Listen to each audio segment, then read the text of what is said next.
Hey everybody, it's Rainbow Ramblings. How you doing? I'm really mad at Judge Amanda Hopkins. I feel that from the get-go she has had a favoritism that is unsavory towards Barry Morphew and his daughters.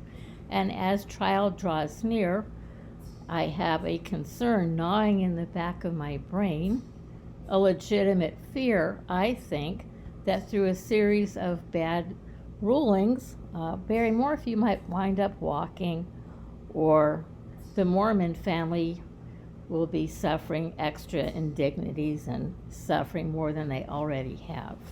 So what I would like you to do is just hear me out briefly, read the documents that are attached, and please contact Judge Hopkins if you feel I'm right about this.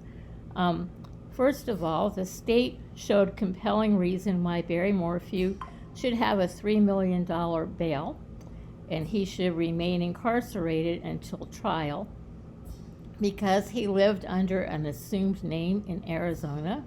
He did illegal shenanigans in traveling back and forth. He used one license plate for two vehicles to avoid being tracked driving on highways and byways. He was, from his jail cell, running a business. His transactions were sketchy in the eyes of the prosecution, and they felt that he was structuring or laundering money. They couldn't determine the origin of the funds that he was moving around.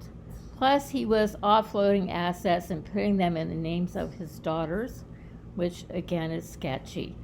And in the hearing, to keep Barry's bond and his conditions as it is, the Mormon family submitted a highly impactful, emotionally devastating testimony of Suzanne's murder and how it's affected the family. And despite that, Judge Hopkins reduced Barry's bond effectively by saying, okay, you don't have to post $3 million. You can cash only, you can get a bail bondsman, letting him out of jail. And she said because, she has a heart for the daughters, and the daughters are victims in this case. The daughters are victims in this case because their daddy killed their mother. The Mormon family is the true victims in this case because their daughter, their sister, Suzanne, was murdered by Barry. But she ignores the pleas of the Mormon family and gets all mushy over the daughters and lenient towards Barry. So here she has him out on bond. She has him on an ankle bracelet. And when Barry violates his bond condition, doesn't turn in his monitoring, doesn't provide a report to the court, she ignores it. Then, the state had legitimate reasons for wanting to keep him locked up.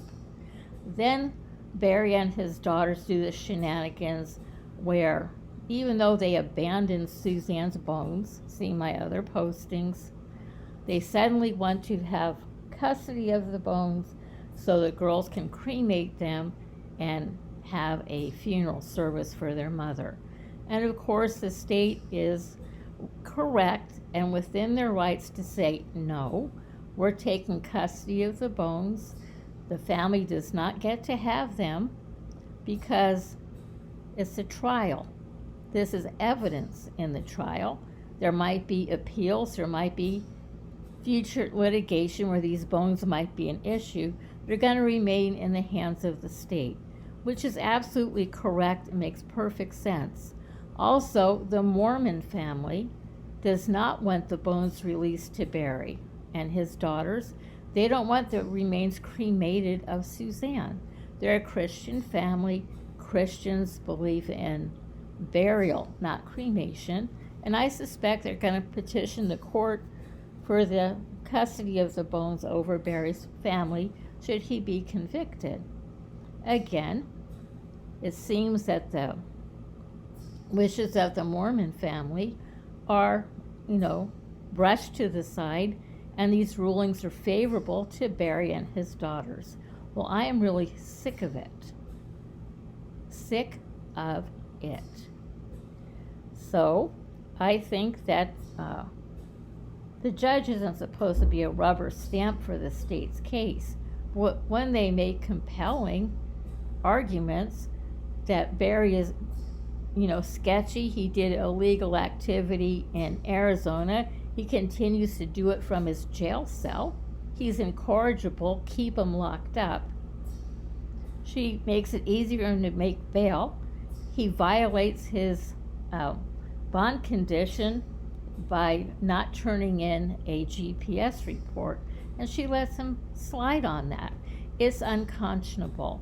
So what I would like you to do is to take a look at the documents I've posted. It's the state's reasoning for keeping the bones and the state's reasoning for their $3 million cash-only bond. If you think that they're reasonable and Judge Hopkins is out of line, then I want you to take the information of how to contact her by phone or by email and say, Judge, I think that you're making an error. You're giving undue favoritism, or you're showing prejudice towards Barry and his daughters.